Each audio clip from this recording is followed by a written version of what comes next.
Hey guys, this is Buck, and today we're doing High Rock Ride in West Virginia. So, if you're debating doing this trail or need a little more information about it or just want to see a cool ride, you're in the right spot for that. So, the mapping systems and stuff have come a long ways. This is one that, depending on what maps you have, you can find. When I first found High Rock, it seemed to be a secret that nobody wanted to tell you where it was at or how to get there.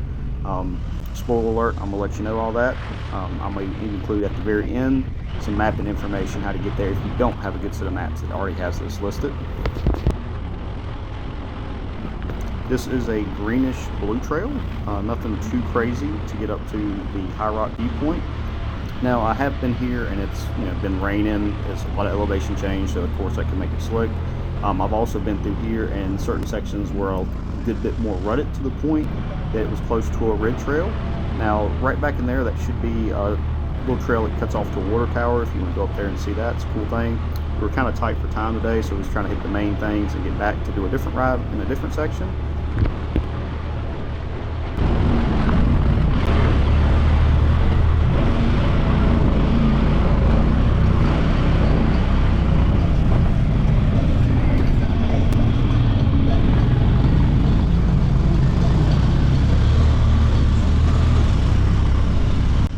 So that is my little brother behind me.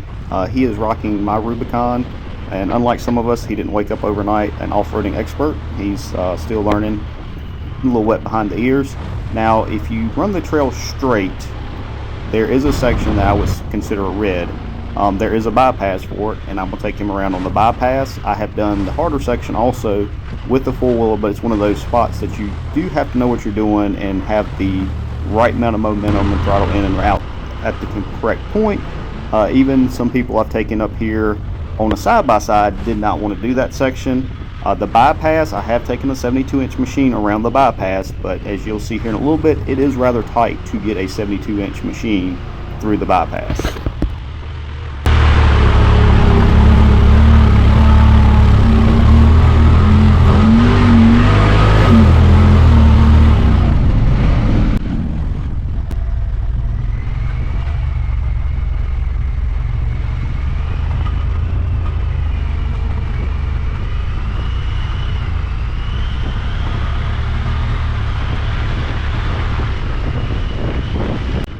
I am, of course, running this at different speeds, just gets back up to the funner stuff, but still kind of give you a full layout of what all this trail entails.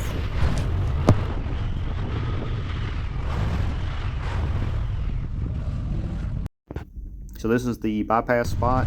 If you want to keep going straight like Desert and Jason, they're going to do that spot. Now you're going to see a utility marker of some type right up here in a second. That's a nice little thing to keep in the back of your mind if you're running the bypass. This foil is 48 inches. I'm 60 something some change. 72 was rather tight, so if you're much wider than that, you don't even plan on probably doing the bypass. Now, Desert and Jason, you'll see them drop off that spot.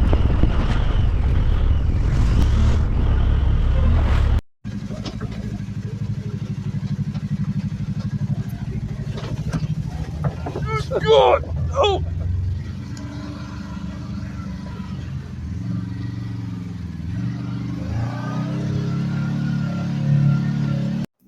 Right past that drop off is High Rock with the flag. So the views up here, I will probably say is one of my favorite all times for West Virginia. It's definitely a nice spot to hang out, do a lunch here, that type of thing, and enjoy the views. So I think that picture does it a little bit more justice as far as how steep that spot is. It is doable on a four-wheeler. I've done it on that Rubicon up and down. Some people even on side-by-sides don't like doing that spot. That's why we figured out the bypass, but just something to keep in mind.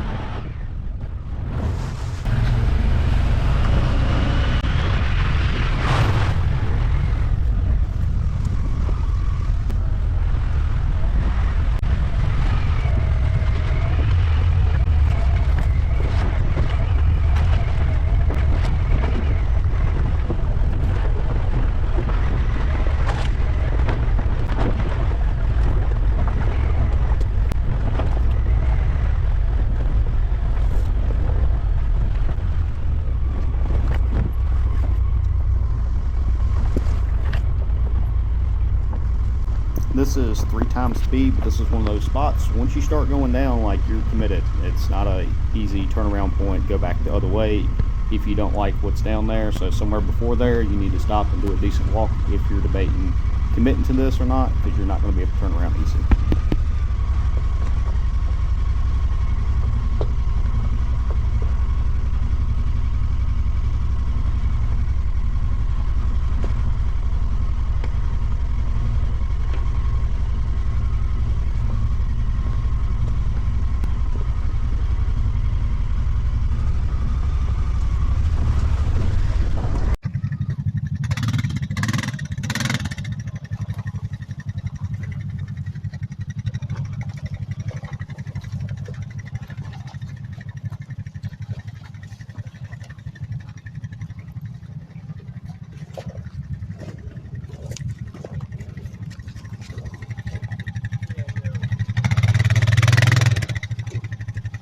Hug the bank.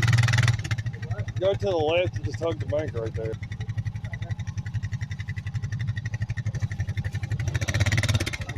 Yep. Keep going forward. There you go. Just ease it forward.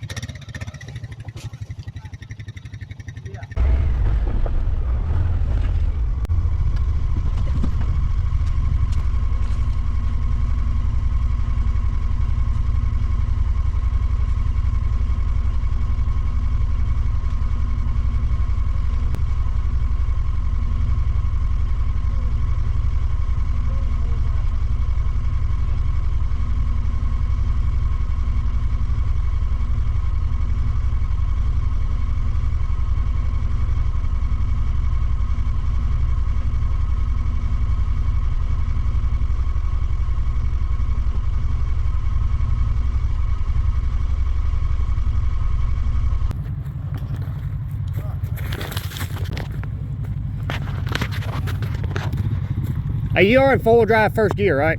Yeah. Okay. 1 second. Don't. Hey, you can put up the bank too high, Cole. Set the wheel to the left. Yeah.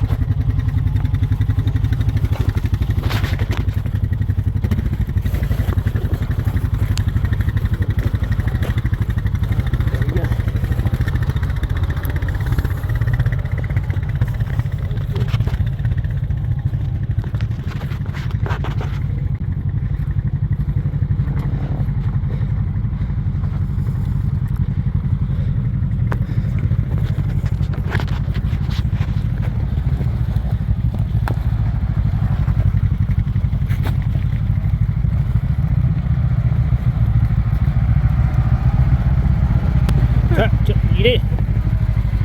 Oh, he's close.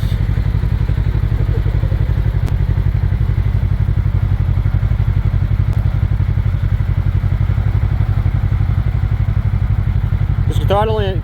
Just keep it straight. Just keep your wheel straight right there. Straight. There you go.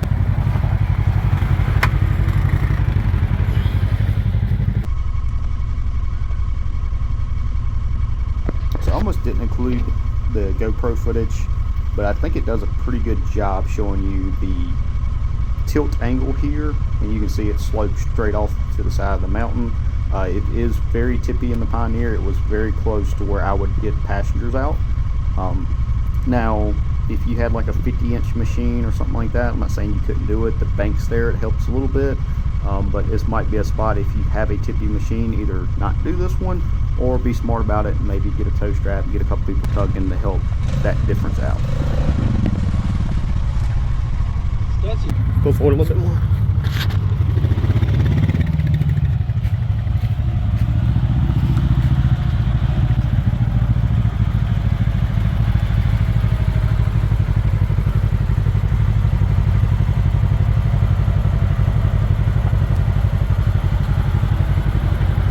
What do you think?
going down to the ruts in 3X until right here. He is okay, he didn't hurt himself. Did have a little dump there.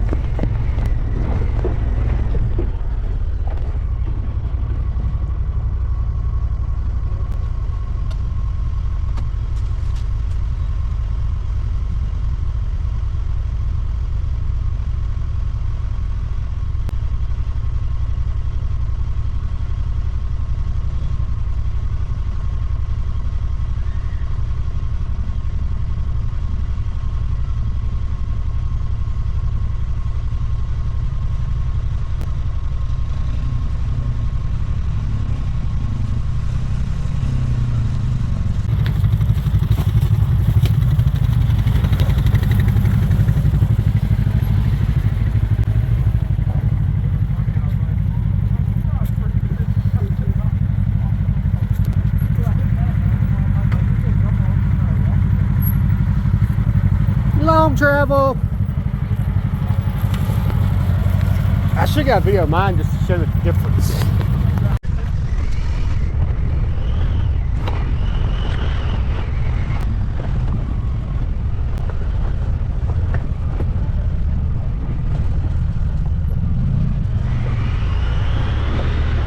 So this is it for the trail ride. About to wind out to the end. I've got the map information at the end. If you're interested in that, stay tuned. If not, thanks for watching. Please like, share, and subscribe. So as you're looking at War, if you're trying to get to this trail, you can go down 16, hit Berwyn. Then that's going to take you into Berwyn Mountain Road. As you're coming this way, the trail is going to be off to the right. It's going to wind up through here. So this first group of pictures, that is the High Rock, where the flag is. Most people, if you're looking to do the easier way, you're going to, I'd say this is a green to blue section through here. It could turn red. I've seen it a lot more rutted than what it was before. But again, weather changes trails pretty quickly in West Virginia. But that's going to be the easiest routes. Come up here, hit that, and then ride that trail back. If you want to make a complete drive through, this is where you're going to get off into the sketchy section off in here. And then ultimately it's going to drop you somewhere down right in here, and then you can hit the road back from there.